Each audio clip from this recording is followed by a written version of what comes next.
Suite à ma vidéo sur Napoléon III, nous allons voir dans cette vidéo le fonctionnement de la Seconde République, qui est une république assez mal connue, puisque bien évidemment, elle n'a pas duré longtemps.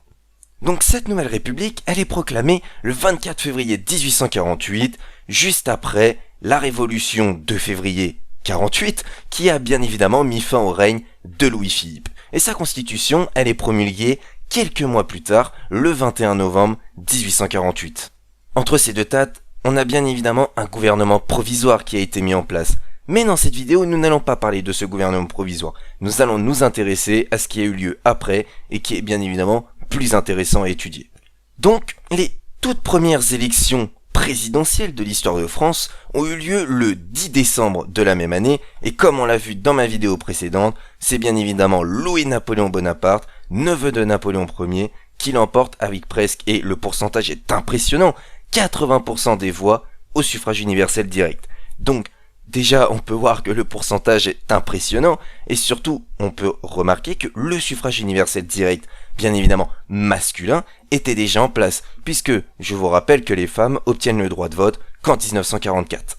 Le président de la République, il est élu pour 4 ans, et ne peut pas se représenter immédiatement à la fin de son mandat, puisqu'il doit attendre 4 ans avant de se représenter, donc il doit attendre la fin du mandat de son prédécesseur. Louis-Napoléon, c'est un président qui va devenir de plus en plus conservateur. Le conservatisme, c'est une philosophie politique qui consiste à rester dans les traditions. Donc, pour mieux comprendre, le conservatisme s'oppose au progressisme. Il est également écrit dans la Constitution que le président c'est le chef d'État et le chef du gouvernement. Il nomme donc lui-même les ministres, les commandants en chef de l'armée de mer et de terre, les gouverneurs, etc.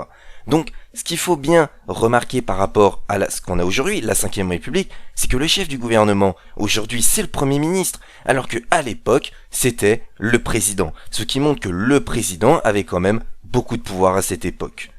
Ce président, il détient également le pouvoir exécutif, ce qui signifie que c'est lui qui promulgue les lois, et comme on l'a vu, il est bien évidemment élu au suffrage universel direct. Le président, il a donc beaucoup de pouvoir et il a un rôle important dans la République. Mais une institution a un rôle également important, c'est l'Assemblée. Le président, il n'a aucun pouvoir sur l'Assemblée. Elle est majoritairement conservatrice. Louis-Napoléon Bonaparte, qui a beaucoup d'envie de pouvoir, décide de mettre à la tête du gouvernement un conservateur. Puisqu'en effet, si l'Assemblée et les ministres sont conservateurs, c'est plus facile pour passer les lois.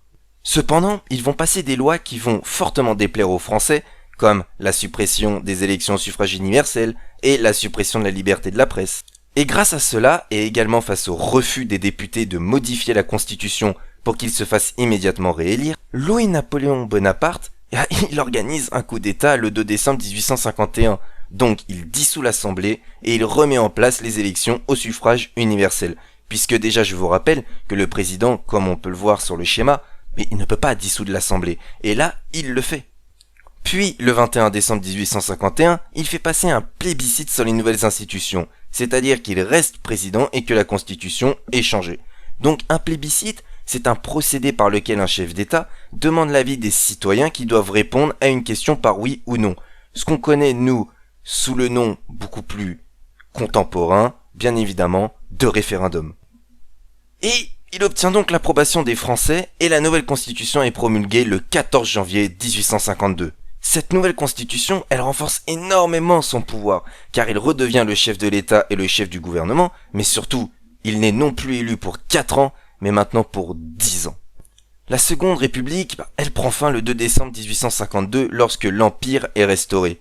Si vous voulez en savoir plus sur Louis-Napoléon Bonaparte, devenu Napoléon III en 1852, je vous conseille d'aller voir ma vidéo précédente, qui est une biographie de l'empereur.